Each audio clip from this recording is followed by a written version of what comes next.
Okay, maayong gabi ka natong tanan mga kaigsunan ko, no? So, nini nga kagabion, aduna nausab ako i-share, no, kaninyo. Nga diin importante usab kini kayo. Sanglit kay nasayad ako nga kitang tanan mahigugmaon man sa pagampo. So, doon ay mga pipila, no? Pipila ka mga butang nga gihisutan ni Jesus Christ. Kay doon naman ko siya pasalig, no, kanato. Kung bisan unsa pa man ang ato ang pangayoon, iya kining ihatag kanato, no? So, okay. Atong ablihan ang atong balang kasulatan sa Juan 14, no? Sugod kita sa 13, paingon sa kining 15. Okay. Now, matud pa dire, miingon siya sa 15, magsugod sa 13, no? Sa 13, miingon siya, whatsoever all of you shall ask in my name, that will I do. John 14:13, no? John 14:13. So, miingon siya nga, bisan unsa ang inyong pangayoon, pinaagi sa akong ngalan, iya kining imuon, iyang buhaton, iyang ihatag, no? Kanato. Ngano man, na pinaagi man sa iyahang ngalan. May naman na ito nga sa Matthew 16:18-20. Wala pa siya magsugo sa The Great Commission, miingon na siya, kanako gihatag ang tibuok nga kagahom dinhi sa yuta mayon sa langit, the full authority. So the meaning, kung unsa atong pangayoon ngadto sa Amahan, pinaagi sa iyahang ngalan, ug kana igahatag sa Amahan nga ikanato. No? So ingon ana lang, no, kay siya man gud maoy dunay power na. Ibutang nato sa example sa kalibutanon nga aspeto, no. So dili mo abot di kanato ang mga ayuda kun dili panaukihan sa labaw nga pangagamhanan.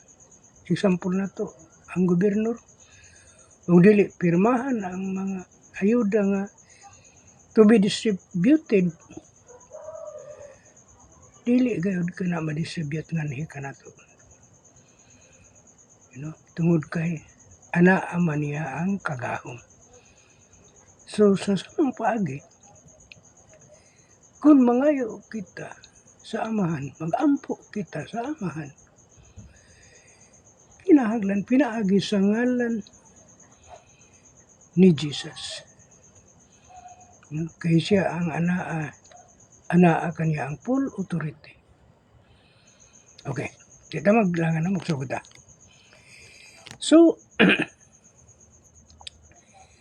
atong pagasugdan ang ato namang gibasa ganyan ang 13, no? So, the point of view nato ni ini mga kaigsuonan, no, that the Father may be glorified in the Son. John 14, no? John 14, sa verse 13, himayaon ang Amahan pinaagi sa anak, no? So, ingon anak lang mga igsoon. So, mauna nga, kinahanglan kayo, kung mag-ampo kita, mangayo kita, pinaagi sa iyahang ngalan. Dili na to maangkon ang maong mga butang nga atong gikinahanglan, kung dili pinaagi siya ang ngalan. So, mo kini ang nahitabo. Dunay mga gihatag ni Jesus Christ. Mingon siya, if all of you love me, keep my commandments. Kung kamong tanan ay gugma ka nako, buhaton ninyo, tumano ninyo ang akong ginasugo kaninyo. Meaning,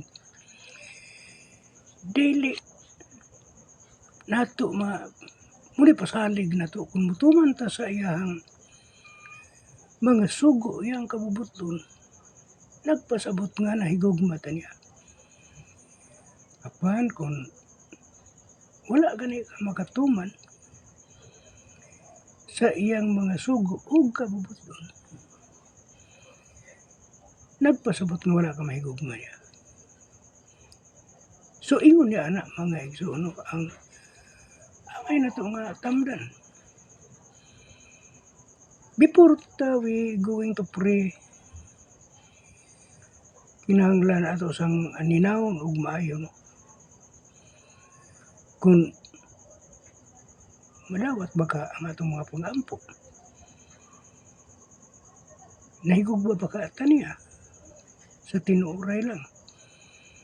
Kay kung higugma ta niya, nagpasabot nga nagatuman ka sa iyahang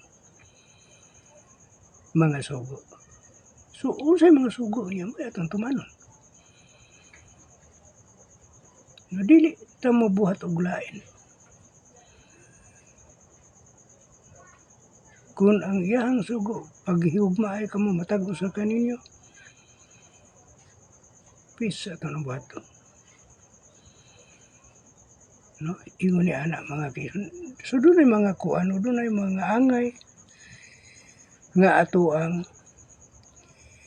timan-an sa mga kining naisulat, nahipatik sa balaang kasulatan. Muna nga niini nga kagabi no akong ipasupot diha kaninyo, i-share diha kaninyo. Nga kinahanglan, kaning giingon niya sa point 1 nga, whatsoever all of you ask no anything, I will do it. No? Bisan kinsa nga mangayo, sa bisan unsa, in my name pinagisungalan, akong ihatag. Sumuna nga, kung maingon maganita atong pag-ampo na dungog to, pero wala pa man nako madawat.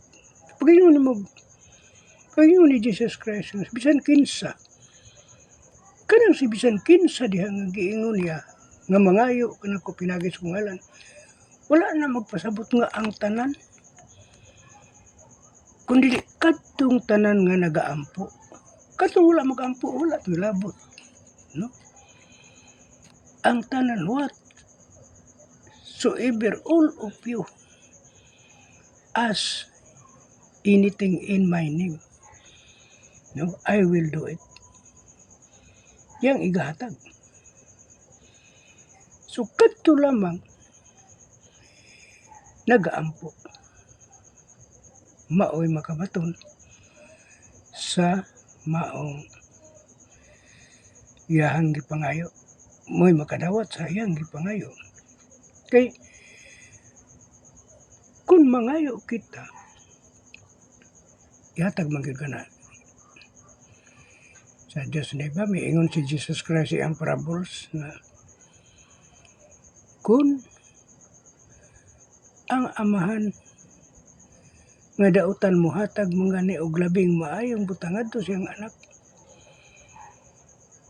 unsa pa ka ang Dios, no? Diin naghangyo kita sa angay kanato. So mga ato kining tamdan mga igsoon, ato kining pamalandungan ato og maayo,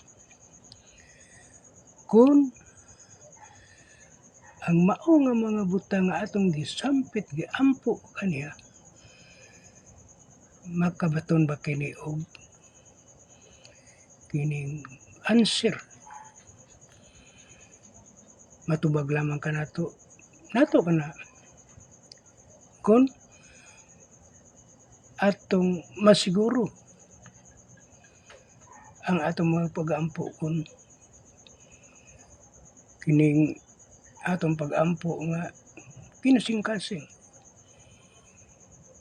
atong mga pag-ampo nga pinaagi sa ngalan ni Jesus Christ og atong hunahunaon kung takos ba kita musampit kaniya moampo kaniya sa akong kaingon sa di maingon siya nga if you love me keep my commandment ato ba kahang nahimo. Uy, basig usa ta sa katong giingon ni Jesus Christ sa Matthew 7, no? Dili tanan magsampit kanako Ginoo, Ginoo, makasulod sa gingaran sa langit. So ingon niya na mga igsoon atong bantayan ang atong mga pagtuaw nga kini mahimong motuhop og madungog gayud sa ato ang langit ng Amahan pinaagi sa ngalan ni Jesus. Amen?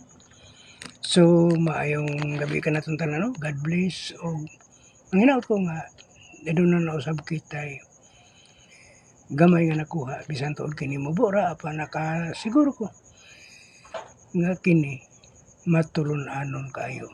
Alang kanatong tanan. Maayong gabi o God bless.